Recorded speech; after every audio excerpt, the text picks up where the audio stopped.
The guys from Ping, they've kind of shown me how much the equipment matters. I just love that I can hit any shot I kind of want. We're going to be able to tell some fun stories about what goes on here to help golfers play better golf.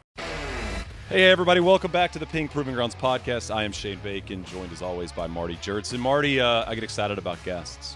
This is like high on my excitement level of guest, a guy you know well, a guy you've played a lot of golf against. Yeah, Jimmy Hardkay, welcome to the pod. Hey, Jim, thank you. Jim went to the Colorado School of Mines, my alma mater. What's up with that, by the way? If you go to the School of Mines, do you immediately get a job at Ping? Is that kind of how this pipeline works? There's a little pipeline there, yeah. I think we were just counted up. We have a total of 8 engineers now from the School of Mines, including Corey Bacon, who's been on the pod, fellow Bacon. Yeah. And Jim, I went to the School of Mines. It was a D2 school, and set a few records, for wins and things of this nature, and was in the, I got in the Athletic Hall of Fame, and then along come 10 years later, Hardkay here, and just obliterated every single record I set there. So yeah, so you're done. You're I'm out done. and he's in. Yes.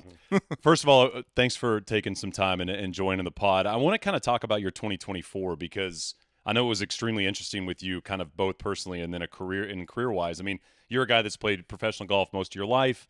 You've had a lot of success as a pro. You've played on the PGA Tour. You've played on the Korn Ferry Tour. I know you've won a ton of mini tour events, and I want to see if you actually even know the number to that at some point. But you made a transition in 24 after that great run at the Waste Management. How has 2024 gone for you, and how's it been working at Ping?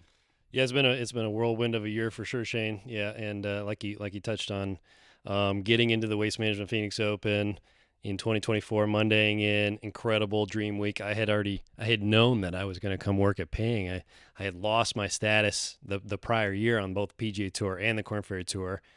Reached out, for a few different places, Ping especially because I know, the heritage and the family feel, the small family feel here at Ping.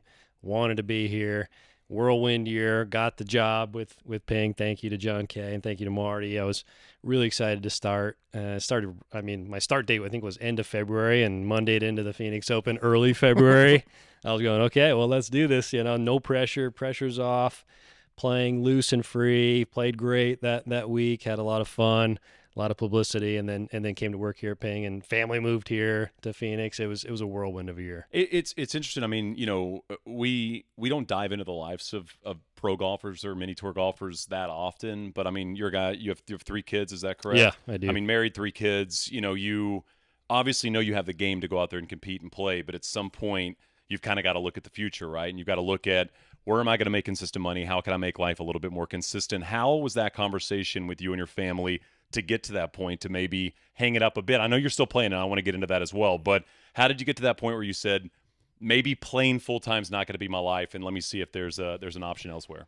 Yeah, that's right, Shane. It's a really hard discussion and a hard conversation to have with my wife, but we had kind of honestly come to that realization and that conversation when we had 2 kids, another one on the way. This was the end of 2022. I had lost my PGA Tour status. I was going into the 2023 season with conditional Korn Ferry Tour status, not even great Korn Ferry Tour status. Tough. I mean, you've got a priority early in the season to have a chance at that. Yeah, right. And early in that season, I had some back issues. I wasn't playing well. We had kind of had a conversation throughout the year saying, hey, if I continue with Korn Ferry Tour, or best case scenario, get the PGA Tour status, we're going to continue this journey. But if not, I'm going to have to look elsewhere. I'm going to have to look at different options because my priorities have changed, right? With the 3 kids, with the 3 young kids, I needed a good place to earn a steady paycheck, if you will. I can't do another year on the mini tours. As fun as that is, sometimes it's really nice early in your career. There's not really any Well, it's just you. I mean, that's what happens early in your life. It's just you, and the focus is on you, and this is my dream, and I'm going to play. Mm-hmm. And then you start to add those other factors in, and all of a sudden it's like, well, I've got to provide for these people. I mean, these people right. Look at me for yeah. And things. I'll say I'll add too. The second part of that decision came about when I was going on, I think, a 3 or 4 week tournament stretch in that Korn Ferry Tour season, and I think my son was. He was 4 or 5 at that time, and I was about to pull out of the garage to head to the airport, to go who knows where. And my son goes, "Dad, I don't want you to go." and he gives me the soft eyes and the Yep. I was crushed at that moment, and I said, well, maybe this is for the best. Maybe my priorities are changing in the right way at that time. Jim, so going back to the WM a year ago now, was that the first time where you felt this kind of, I don't know, loose or freedom, like you didn't have your livelihood on the line anymore? And what was your headspace like there? Yeah, it was. Me and my wife were joking about this because it's funny, as a professional golfer, you're always working to get into the flow state, the Zen state where it's easy and nothing's bothering you, and your swing is absolutely perfect, and you're chipping and making everything on the greens. And I think I finally reached that state, but it had to be because I was stopping playing professionally full time, right? I read all the books, Dr. Gio and then Bob Rotella, and how to get into this flow state, and I couldn't do it. Everything I tried. Finally, I had this position where I was taking a job here. The pressure was actually off. I literally had no pressure. I could have finished 5th that week. I could have missed cut. Would have felt the exact same to me. Obviously, I wanted to play well, but there was nothing on the line. My career wasn't riding on the line, if you will. So I was able to just go out there, have fun. Like I said, I really think I got in the flow state. Like, my swing was just on plane. I was just hammering the driver just so well all week, making putts. Like, it was just so fun. 72, 66, 70, 68. You finished tie 28 that week at the WM. Marty, I know you've played at the WM as well. Can you just kind of chat about? I'd like to hear from both of you guys just about that experience, what it's like playing in that environment. Marty, I know you've talked a little bit about it on the pod throughout some of these episodes, but like Matt McCarty, you think about Matt McCarty this year in 2025 getting an opportunity to play in this event, growing up, going to it, and you think about Max Homa when he won at Riviera. Like, major championships are huge to play in, but for somebody that's local to this area or somebody that has lived in this area, the WM is everything. Can you just kind of chat about those experiences and what it's like to stand on 16 for people that'll never get that opportunity? Yeah, it is truly like the Super Bowl. And growing up, it's like, it hits me close. I grew up being a standard bearer there when I was a kid. So, taking a couple days off school, carrying the sign, getting the autographs, doing that whole thing. It was always like the pinnacle, and I had played in plenty of majors. I knew what that experience was. The WM is a next level, which is really cool. Jim's first tournament he played on the PGA Tour was in 2017, the WM. Corey Bacon caddied for him. That's right. In the Monday and to get in. And so when I got in 2020, Jim was, I think you had wrist surgery or you were recovering or something at the time. He came out and walked a few practice rounds with me, gave me some tips, which was really fun. It was a surreal experience. It was just so fun to have like all my coworkers here at Ping, my local family, all my friends out there following along. Super magical. Obviously, I got to play with Victor Hovland too. When he wasn't even on the tour yet, he got a sponsor's exemption. Very magical. A 16 was, I was not as nervous on 16 as I thought I'd be. And I think it was because you're hitting a short iron, you're hitting a wedge, and you can just rip it. So you'd like, okay, maybe it's like you're hitting your pitching wedge like, 147, you got 162 hole. You're just ripping the pitching wedge. It's gonna be wedge. Don't pull it left, but I'm going to hit wedge. And I hit 2 great shots on 16. That was super memorable. And I loved having my family there, like my wife and kids. Most people don't know this, but when you play, they have a little special pathway for your family. They get you right in because you're kind of like, hey, how do I get in there? Right. So they have a couple Thunderbirds, fast track your family right in there, front row seat. Boom, they get to be right there. I'll never forget that. Jim, your experience, I'd love to hear both of them. Right. Yeah. The WM Phoenix Open, I mean, it really, it kind of bookends everything for me. Even as a kid in college at Colorado School of Mines, me and my buddies me and the golf team, we'd take a trip. We'd come down here and we'd watch the tournament. We'd go to 16 and watch the guys come through there. And then like Marty said, I Mondayed in 2017, had Corey Bacon on the bag, fellow engineer here. And he was a classmate of mine, same class. And we just had a blast that week. That week I missed the cut, unfortunately. I missed, I think, by 1 or 2. But on 16, like Marty said, you're walking up there, you're playing 14 and 15, and you just kind of hear the rumble, you hear the roar. And like that's more of a like heartbeat when you walk in. Marty said, it's like a steady rumble. It's like a steady like a buzz. Yeah. So hitting the shot is actually not that bad. It's more when everybody's quiet and then there's like a lot of noise close. That's when it really gets to you. But when it's a steady buzz, it's really not that bad. I always thought on 16, if everybody literally went quiet, that would be it'd be that'd crazy that would nerve-wracking. be 'Cause you got crazy. all these people and you got the surrounding grandstands, but yeah, the constant noise probably makes it a little easier. Yeah, that would be for sure worse if everybody was just dead silent. But the constant buzz, I was happy to par. I've parred it 6 times. Missed the cut the first time in 2017, but I parred both times. Even par on 16. It was hilarious too. The first time I went through there was early in the day. Hit the green, got some cheers, hit it to like 30 feet and 2-putt, and kind of got some cheers. The second time I went through there on Friday, I was the last group. We were literally the last group to go through there. Hit the green at 30 feet, got booed. I was going to say, if you don't make a hole in one, if you're last group, they're not going to be happy about it. Lagged it down there to a foot and tapped it in, for my par and walked out of there with But it was so much fun. That's a great hole on Saturday's round. This past year, 2024 at WM Phoenix Open, I almost made a hole in one. It was that front left pin location. Yeah. Hit it just past the hole and buzzed it back, and almost went in. Unfortunately, I missed the putt, but almost made a hole in one. The crowd went crazy. Saturday at WM, it's amazing. So, I mentioned maybe not your last start on the PGA Tour because, I know you're working at Ping, and I want to get into how that's gone for you over the last year, but are you still playing? Are you still trying to play in state opens? Are you still trying to Monday qualify into events? Like, how are you approaching job at Ping, family, and then also obviously still have an interest in game to play professional golf? For sure. Great question. I'm definitely keeping the game up because I want to keep playing. I'm following in your co-host here, Marty's footsteps with the PGA PGM program. Okay. So I'm going through the PGM program. I'm going to get my PGA Class A membership so I can play in the Southwest PGA section of events. Marty's like, Wish no. me luck. And Marty's try like, to- no, don't get it. Don't get it. Yeah. Marty's sending emails on the Yeah. back end. He's like, get him out of here. We don't Hey, want this guy in here. Main reason I have to beat the boss, right? And so I played a couple events this last summer. The Colorado Open being one of them. Played well there, finished second. Unfortunately, lost in the playoff.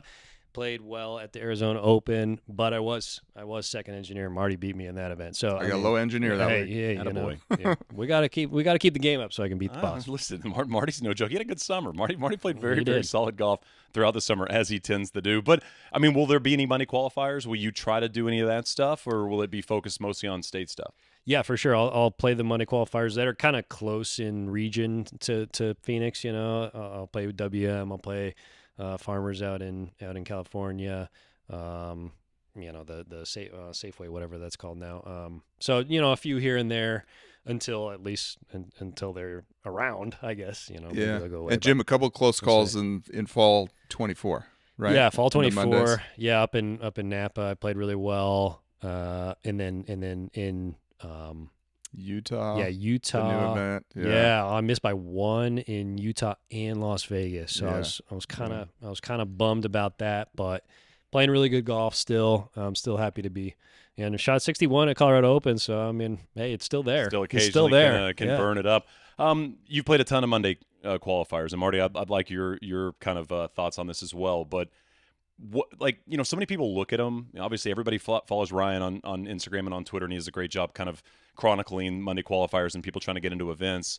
You go on the first tee of a Monday qualifier, like where's your head at versus playing a 4-day golf tournament? Is it like a closer in baseball coming out and just trying to throw his arm out for 2 innings or 1 inning, or like how do you approach a Monday qualifier versus an Arizona Open or a Colorado Open? Completely different than a tournament round. I you probably agree with this, Marty, in that you step on the first tee and a lot of times that you're gonna have to shoot 7, 8, Right. potentially 9 under par. When Mm-hmm. I'm starting a tournament, I know it's potentially 3 rounds or 4 rounds, and the main goal is to not make many mistakes. Okay. In a Monday qualifier, if you make a mistake, that's fine. You're probably just not going to Monday qualify. 4 players for PGA Tour qualifier, 3 for WM out of however many, 100. You gotta be on fire that day. You gotta feel it. You gotta make a lot of putts. You gotta make a lot of birdies. There might be a mistake here and there. That's fine. It just means you're not gonna make it. But in a tournament, I'm trying to limit the number of mistakes that I make over the course of the tournament. Would you agree with that? Marty? Monday qualifier, it's a binary result. You're either in or you're out. Yeah. you're playing right. a 4-round tournament. If you don't win, it's rare to win. So you know your risk calculus changes, basically, right, from a Exactly. strategy standpoint. Mm-hmm. Interesting. I mean, you think, like, do you guys like cut up the holes? Like, you're playing 18 holes and it's like, all right, I need to be one under through 3, or I need to be a couple under through 3, or break it up that way, or is it just simply, foot on the pedal, let's go? Yeah, that's a good question. I think you kind of know in your mind the holes that you can score on. Right, like the par 5, short par 4, something like that. Par 5, short par 4s. I think in the case of when I was up in Utah, I was like 1 under through 8 or something like that. Nothing crazy, but I'm thinking, okay, now I gotta kind of step on the gas a little bit, make the turn I think I made the turn at 2 under. I'm going, okay, I gotta get things going.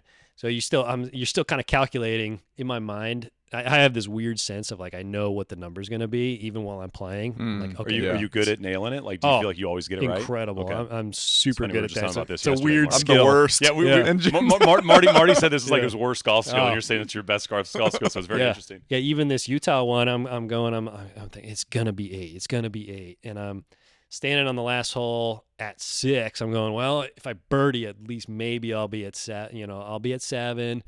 Maybe there's a chance. Well, I roll it in for birdie, and I get to the clubhouse, and I'm still in the playoff currently. Last group comes in, 8 under. 8, and I get bumped. You nailed it. Yeah. Marty, what does Jim do so well in terms of the way he plays? Like, what you've played a lot of golf with him. You've seen him up close and personal in tournament golf. Like, what does he do that impresses you? Oh, driving the golf ball. Well, I mean, the two staples: driving the ball. So Jim's got high ball speed, high 170s, 180-ish ball speed with the driver, and hits it high. Okay. So he's got the towering trajectory that you're like, oh, I wish I could do that.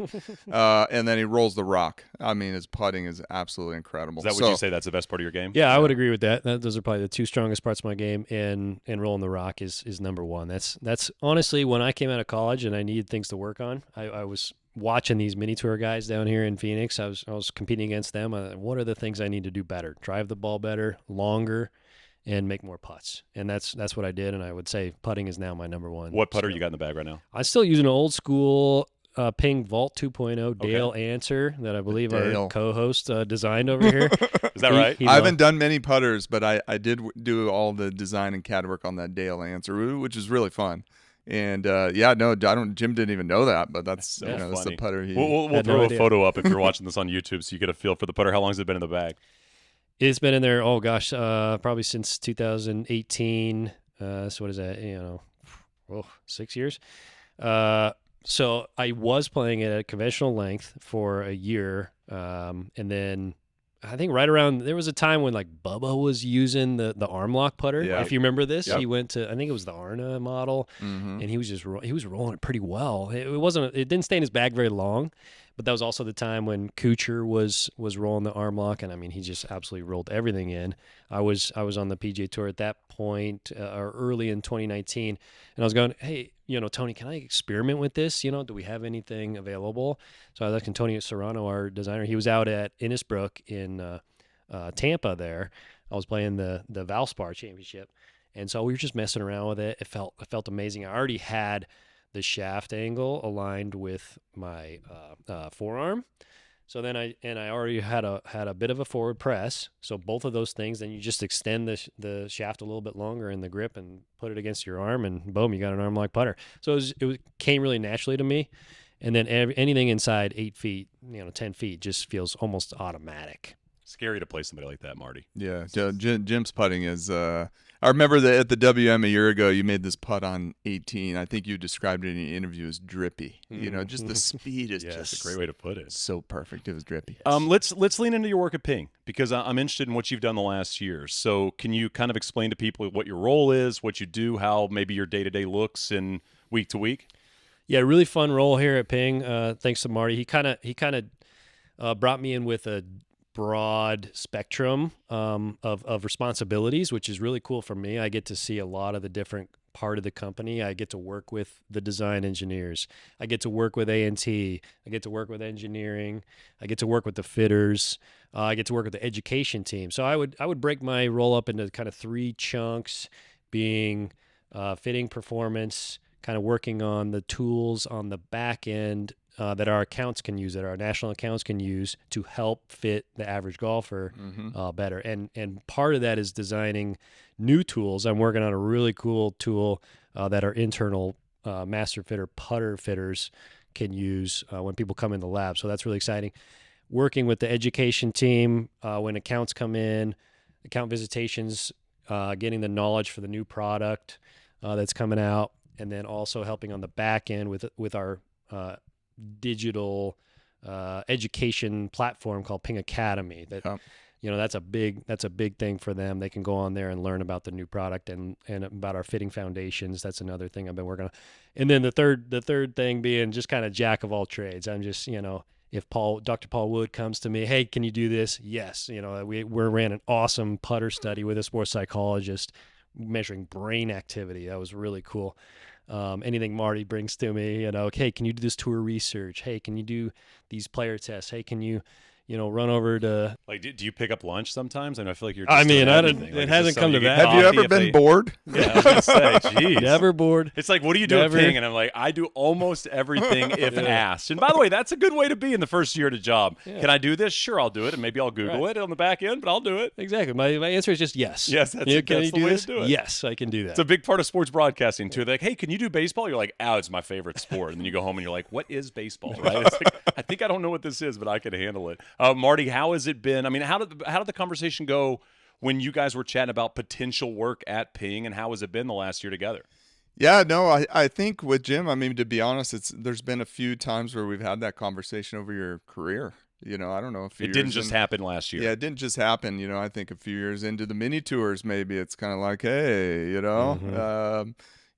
should I keep this thing going? And then he got on the Corn Ferry, and that's like, okay, I don't need to talk to Jim for a few years. He's good. Marty's been a really good mentor for me in that aspect. Yeah. And then Jim gets on the PJ Tour. It's like, okay, I really don't need to talk to Jim for a his while. But then, I mean, obviously, I think Jim got a little unlucky with some wrist injuries and things of that nature. That it was kind of like, okay, we kind of stayed in touch a little bit, had that conversation, and it was. During the fall of 23, as Jim talked about, where he got a little bit more serious, like, hey, 3 kids, it's time to kind of think about a transition. I love Jim's approach, which is no golfer ever really retires from golf. Right. It's kind of like, dude, Jim had this amazing PGA Tour Corn Ferry career. It's time for the next phase of this thing.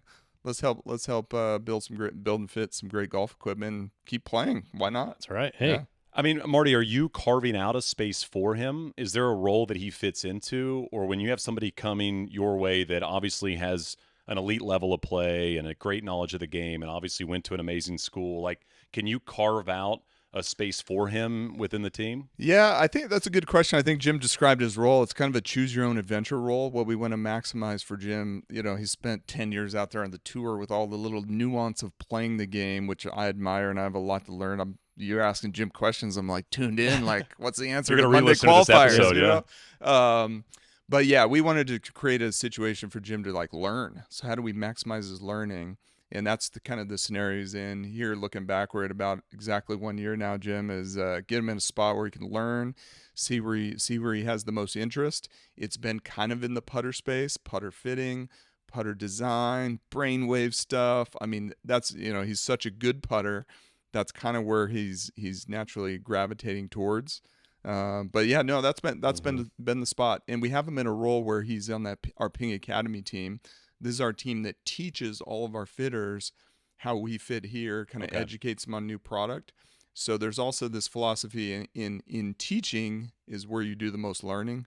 So that's also where we've had Jim kind of lined up. Where did Hard K come from? When did that start? Yeah, nickname came about early in my professional career when I came down here to play the Gateway Tour. You guys probably remember the I was a guy. Tour. I played a couple years on the Gateway Tour back in the day. I was a Gateway Tour boy. I lost money on the Gateway. I absolutely lost money as well on the Gateway Tour. You know how there were like 2 people that played Gateway Tour. There were the people that took the checks home and the people that sent checks in. I sent the checks in. Yeah, I hear that. one of the starters, found out the pronunciation of my name, Knous, the hard K. So from there on out, every time I'd come up to him, hey, hard K, hey, Jimmy Hard K. That's pretty good. And so when I got out on the tour, that kind of just stuck. Everybody's just calling me Hard K all over the place. It's just kind of a nice, it's a nice nickname, right? It's a really, really good name. Thank you. Yeah. How many mini tours and tours do you think you've played on? Do you think you could even count them? Do you think it's like 12? No, I don't think it's that many. It's probably 8-ish, Okay. something like that. Including Corn Ferry and PJ Tour? Yeah. I didn't branch out a ton to be perfectly honest. I played Gateway Tour. My grandparents live here in Phoenix, so right out of school, I came down and lived with them. Played the Gateway Tour solely. Got like what you're saying, I got my butt kicked by everybody that's down here just playing nonstop. Which was good for me. My game got better because of that, and then a little bit on the East Coast, but then mainly my goal was to get on the Corn Ferry Tour, on the PGA Tour. So it was a priority for me to play Corn Ferry Tour Q School every single year. Saved up money, to play that every year, and finally got through. I think 5 years in 2016, got through fall of 2016 on the Corn Ferry Tour. How many wins? Do you know the amount of wins you've had? It's probably in the 10 to 15 area, somewhere in there. Pro wins. Nothing on the Corn Ferry Tour and PGA Tour, unfortunately. Nothing yet. Got nothing yet. Thank you. Yeah, we got a future ahead. Yeah. What's been some of your funnest moment, or the funnest moment or most memorable moment on the PGA Tour? Most memorable moment on the PGA Tour, for sure, was hole-in-one at Torrey Pines South, number 3, Sunday. Ooh. Hole-in-one, Torrey Pines, number 3 South, the picturesque, downhill hole. And to boot, I'm playing that hole with Sung J.M. and Mark Leishman. Okay. Great group. Following Tiger's group. Tiger's playing. That was 2019. He's playing. There's like 200,000 people there. He's playing number 6, which if you know the course, goes back. Right. But the tees are right there. This whole area is just So congested. all these people watching here, they might be looking over your way too. And we're right in front of Ricky and JT. So they got a massive crowd right behind us. So I hit this shot, and it's just a beautiful curving, just a slight draw. I played this nice little draw. Pin's kind of on the right side. Bounces once, kind of trickles 3 feet and goes in. And I mean, people just went crazy. And I went crazy too.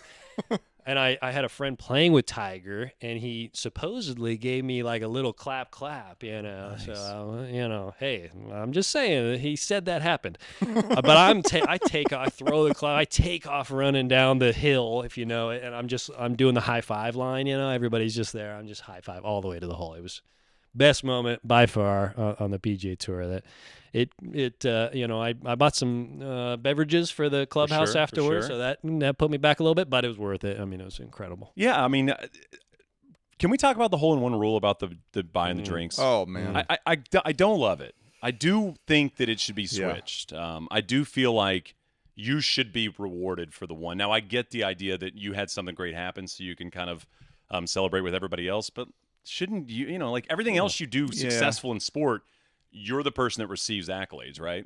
Then there's the insurance thing. You can do it at your club and all that. I mean, then it gets all complicated. So complicated. Yeah, so complicated. Somebody Yeah, buy they me should be a buying you beer, a beer. and then we'll be good Exactly. to go. Well, Jim, it's been great chatting. Obviously, I know everybody at Ping has been fired up to have you here.